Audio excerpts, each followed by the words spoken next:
पढ़िए। अब वो कह रहा है बेटा हाइलो एरीन, हाइलो एल्केन और हाइलो एल्कीन की अपेक्षाकृत कम सक्रिय होते हैं, क्यों? तो अब आपको बताना है कि जो आपके पास बेटा हाइलो एरीन होते हैं, ये हाइलो एल्केन तथा हाइलो एल्कीन की अपेक्षाकृत कम सक्रिय होते हैं, ऐसा क्यों? इसका आपको रीजन देना है। तो देखिए, हाइलो एरीन, हाइलो एल्केन तथा हाइलो एल्कीन की तुलना में कम सक्रिय होते हैं, जिसके निम्नलिखित कारण है। पहला कारण तो है बेटा अनुनाद। पहला कारण क्या होता है बेटा? अनुनाद। तो देखिए, हाइलो एरीन में CX बंध बेंजीन वलय के साथ अनुनाद में भाग लेता है। जो हाइलो एरीन होता है उसमें जो CX बंध है में बेंजीन वलय के साथ क्या होता है बेटा? अनुनाद में भाग लेता है, जिसके कारण CX बंध आंशिक द्विबंधित हो जाता है। जिसके कारण जो CX बंध है वो आंशिक द्विबंधित हो जाता है, जिसके कारण CX बंध मजबूत हो जाता है, इसलिए CX बंध आसानी से नहीं टूटता, इसलिए हाइलोजनों का निकलना कठिन हो जाता है यहाँ से। तो पहला रीजन तो यही हो गया। अब ये हमारी अनुनादी संरचनाएं है बेटा, इनको बना लीजिएगा।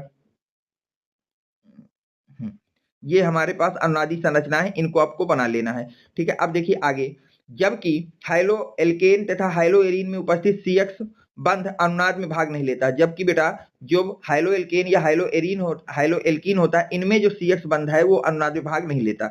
दूसरा रीजन इसका होता है बेटा हाइलोजन परमाणु में कार्बन परमाणुओं का संकरण। दूसरा इसका रीजन होता है बेटा हाइलोजन परमाणु में हाइलोजन परमाणु से जुड़ा कार्बन का संकरण। दूसरा रीजन होता है बेटा हाइलोजन परमाणु से जुड़ा कार्बन का संकरण। तो देखिए, हाइलो एरीन में हाइलोजन परमाणु sp2 संकरित कार्बन से जुड़ा होता है। जो हाइलो एरीन होता है उसमें हाइलोजन परमाणु जिस कार्बन से जुड़ा होता है उसका संकरण होता है sp2, जबकि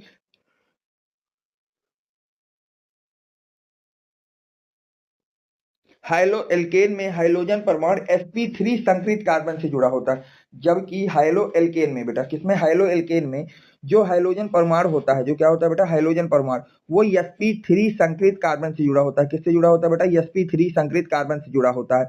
sp3 संकरित कार्बन के साथ बना CX बंध sp2 संकरित कार्बन के साथ बने CX बंध की तुलना में बड़ा और कमजोर होता है। तो याद रखना कि जो sp3 संकरित वाला कार्बन होता है उससे जो CX बंध बनेगा वो बंध बड़ा तथा कमजोर होता है, किसकी तुलना में? sp2 संकरित कार्बन के साथ बने CX बंध की तुलना में। तो दूसरा रीजन तो ये हो गया। ठीक है बेटा, यहां तक।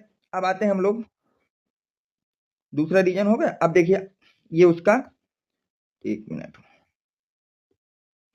ये आपका वो कंडीशन हो गई कि यहाँ पर जो हाइड्रोजन जुड़ा है कार्बन के साथ वो sp2 संकरित है, और यहाँ पर हाइड्रोजन जिस कार्बन से जुड़ा है वो sp3 संकरित है। अब तीसरा रीजन होता है उच्च बंध ऊर्जा।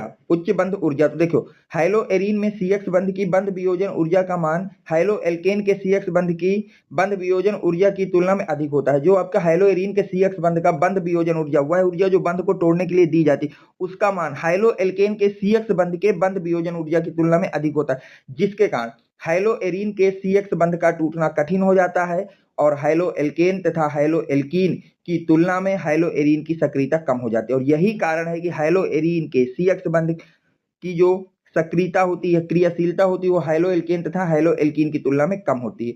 ये बेटा इस क्वेश्चन का प्रॉपर आंसर होगा।